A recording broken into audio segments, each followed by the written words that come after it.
Break के बाद स्वागत है आपका और अब समय है न्यूज पंच में हमारी दूसरी टॉप लाइन का। जी हाँ, न्यूज पंच की दूसरी टॉप लाइन यूपीआई से जुड़ी हुई।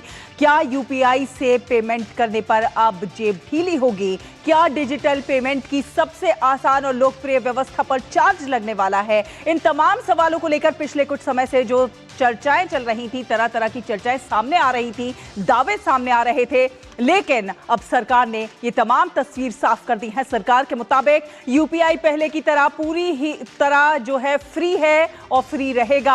आम लोगों से यूपीआई पेमेंट पर किसी तरह का कोई चार्ज नहीं लगाया जाएगा। साफ तौर पर सरकार ने कहा है कोई चार्ज नहीं लगाया जाएगा, यानी चाय की दुकान हो या फिर किराने का सामान हो या फिर ऑनलाइन पेमेंट, यूपीआई से भुगतान करने वाले आम यूजर को किसी भी अतिरिक्त शुल्क की कोई भी चिंता करने की जरूरत नहीं है। वहीं जो मर्चेंट ट्रांजैक्शन है उसे लेकर भी जो कंफ्यूजन खड़ा हो रहा था, सरकार ने उस पर भी अपनी स्थिति स्पष्ट कर दी है। तो आखिर यूपीआई को लेकर सरकार ने अपनी स्थिति साफ कर दी है। अब यूपीआई ट्रांजैक्शन को लेकर सरकार ने जो है स्थिति पूरी तरह से साफ कर दी है। उन्होंने कहा है कि बेफिक्र रहें, यूपीआई से लेन देन पूरी तरह फ्री है, फ्री रहेगा और ग्राहकों के लिए यूपीआई पूरी तरह से फ्री रहेगा। अफवाह पर वित्त मंत्रालय का ये पूरा बड़ा बयान आया है। ग्राहकों को नहीं देना होगा अब कोई एक्स्ट्रा चार्ज। रोज के यूपीआई लेन देन पर कोई भी एक्स्ट्रा चार्ज नहीं लगेगा। पर्सन टू पर्सन लेन देन निःशुल्क रहेंगे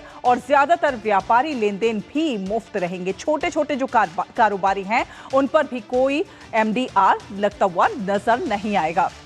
सिर्फ कुछ व्यापारी लेन देन जो है, जो बड़े व्यापारी लेन देन हैं, उन पर ही एमडीआर लगेगा और तय समय सीमा से ऊपर ही, ये जो तय सीमा है उससे ऊपर ही एमडीआर लगेगा। एमडीआर की दर भी बेहद मामूली होगी, इसलिए जो बड़े व्यापारी हैं उनको भी ज्यादा चिंता करने की कोई जरूरत नहीं है। तो यूपीआई से लेन देन ग्राहकों के लिए तो पूरी तरह फ्री है, छोटा कारोबारी जो है उसके लिए भी पूरी तरह फ्री है। किसी तरह का कोई डर, कोई अफवाह में आने की जरूरत नहीं है, किसी तरह से घबराने की कोई जरूरत नहीं है, कोई चिंता करने की जरूरत नहीं है, क्योंकि बेफिक्र रहें अब आप, कोई जो है शुल्क एक्स्ट्रा नहीं लगेगा। तो आखिर ये एमडीआर है क्या, ये भी आपको बताते हैं। एमडीआर यानी कि मर्चेंट डिस्काउंट रेट, व्यापारियों से लिया जाने वाला शुल्क जो है वो है एमडीआर। एमडीआर यानी कि मर्चेंट डिस्काउंट रेट, ये व्यापारियों से लिया जाता है।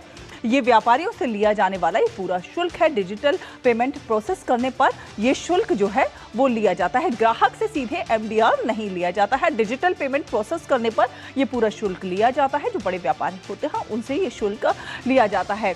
फिनटेक कंपनियां जो हैं ये शुल्क लेती हैं, तो ग्राहक से सीधे एमडीआर नहीं लिया जाता है। सिस्टम और सुरक्षा में लगता है ये पूरा पैसा कंपनियां ये शुल्क लेती हैं। फिनटेक कंपनियां इस शुल्क को लेती है। सिस्टम और सुरक्षा में ये पूरा पैसा लगाया जाता है। तो आखिर एमडीआर क्या है, ये हमने आपको समझाया। साथ साथ अब बात करेंगे कि किस प्रकार से एमडीआर यानी कि मर्चेंट डिस्काउंट रेट लगता है, और आप बात करेंगे कि पीएसएस एक्ट में बदलाव क्यों हुए हैं। पीएसएस एक्ट में बदलाव से एक भ्रम पैदा हुआ। बदलाव का मतलब यूजर्स पर चार्ज लगना नहीं है, बल्कि पीएसएस एक्ट से यूपीआई प्रणाली जो है वो और ज्यादा मजबूत होती हुई नजर आएगी। तो यूपीआई प्रणाली को और मजबूत करने के दिशा में पीएसएस एक्ट जो है वो उसमें संशोधन किया गया है। पीएसएस एक्ट में संशोधन एक दूरदर्शी कदम माना जा रहा है और बढ़ते ट्रांजैक्शन से सिस्टम अपग्रेड होगा। साइबर सुरक्षा और फ्रॉड पर भी रोक लगती नजर आएगी, क्योंकि हमने देखा है कि बीते समय में किस प्रकार से साइबर क्राइम जो है, साइबर अपराध भी बढ़ते हुए नजर आए। तो ये जो सिस्टम अपग्रेड हुआ है इससे साइबर सुरक्षा बढ़ेगी और फ्रॉड पर भी रोक लगते हुए नजर आएगी। तो यूपीआई को मजबूत करने के लिए, सिस्टम को मजबूत करने के लिए ये पूरा बदलाव किया गया है। झूठी कहानियों से ये चिंता शुरू हुई, लेकिन सरकार ने बाहरी दबाव के तमाम जो दावे हैं उनको खारिज कर दिया है। कुछ मीडिया रिपोर्ट्स जो है वो गलत और भ्रामक खबरें फैला रही थी, उनको भी खारिज कर दिया गया है। तो यूपीआई भारत का अपना डिजिटल नवाचार है और सरकार यूपीआई निःशुल्क रखने को पूरी तरह से प्रतिबद्ध है। अपनी प्रतिबद्धता बताई है, सरकार की ओर से दर्शाया गया है। यूपीआई सरकार जो है यूपीआई निःशुल्क रखने के लिए पूरी तरह से प्रतिबद्ध है। किसी भी तरह का कोई शुल्क जो है वो इसमें एक्स्ट्रा शुल्क नहीं लगाया जाएगा। तो छोटे व्यापारी जो है उनको चिंता करने की किसी भी प्रकार से कोई ज़रूरत नहीं है। हमारे सहयोगी अजय मिश्र हमारे साथ हम जुड़ रहे हैं और ज्यादा जानकारी लेकर। अजय, ये तमाम जो भ्रम की स्थिति पैदा हो रही थी और जो लोग यूपीआई का यूज करते हैं उन्हें डराने और भ्रामक खबरें जिस तरह से फैल रही थी, उन तमाम खबरों पर अब विराम लग जाएगा क्योंकि अब सरकार ने अपना पक्ष पूर्णतः साफ कर दिया है। देखिए, डिस्कशन इसलिए शुरू हुआ था क्योंकि जो पेमेंट सेटलमेंट एक्ट है उसमें संशोधन लेकर के सरकार संसद में आई थी और उसमें स्पष्ट तौर पर ये कहा गया है कि जो बड़े मर्चेंट हैं उनके ऊपर एमडीआर लग सकता है, लेकिन एक समिति तय करेगी कि कितने ट्रांजैक्शन के ऊपर एमडीआर लगाया जाए और कितना लगाया जाए। तो इसमें कुछ बड़े रिटेल चेन्स, फ्लिपकार्ट, अमेजन जैसे बड़े प्लेटफॉर्म्स या फिर जो बड़ी कंपनियां हैं, जो फाइनेंशियल इंस्टीट्यूशंस हैं, उन पर एमडीआर लग सकता है। ऐसी बात कही जा रही है, हालांकि अभी कानून में इसका कोई प्रावधान नहीं है। आपको ये बताएं शैला कि इस वर्ष के बजट में वित्त मंत्री ने 2000 करोड़ रुपए का प्रावधान इसलिए किया था कि यूपीआई फ्री रहे। ऐसा मैं इसलिए कह रहा हूं क्योंकि इंसेंटिव के तौर पर टेक्नोलॉजी कितनी खर्च होती है। यूपीआई जैसे ट्रांजैक्शन को मिसाल के तौर पर 24,000 करोड़ ट्रांजैक्शंस अगर यूपीआई के जरिए हो रहे हैं तो उसमें टेक्नोलॉजी लगती है।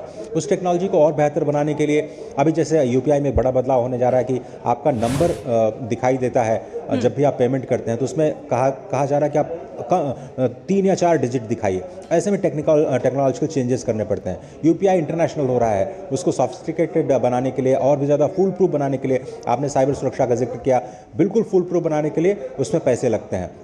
लेकिन सरकार ने स्पष्ट किया है कि जो ट्रांजैक्शंस छोटे हैं, छोटे व्यापारी हैं, उनको कोई दिक्कत नहीं होगी। और 2000 करोड़ रुपए जो बजट में दिए गए हैं, लगातार कई सालों से दिए जा रहे हैं, क्योंकि यूपीआई सरकार का एक बहुत बड़ा डिजिटल पब्लिक इंफ्रास्ट्रक्चर और उसको सशक्त बनाए रखना और इसको फ्री रखना सरकार की प्राथमिकता है। बिल्कुल अजय, जिस सोशल मीडिया का दौर है, इस सोशल मीडिया के दौर में तमाम फायदे भी हैं लेकिन कुछ नुकसान भी हैं और ऐसे में भ्रामक खबरें भी बहुत तेजी के साथ फैलती हैं और इसलिए बहुत ज्यादा जरूरी है कि उन खबरों की सत्यता की भी पूरी तरह से जांच की जाए और सरकार ने यूपीआई को लेकर तमाम भ्रमों को अब दूर कर दिया। बहुत धन्यवाद अजय, ये तमाम अपडेट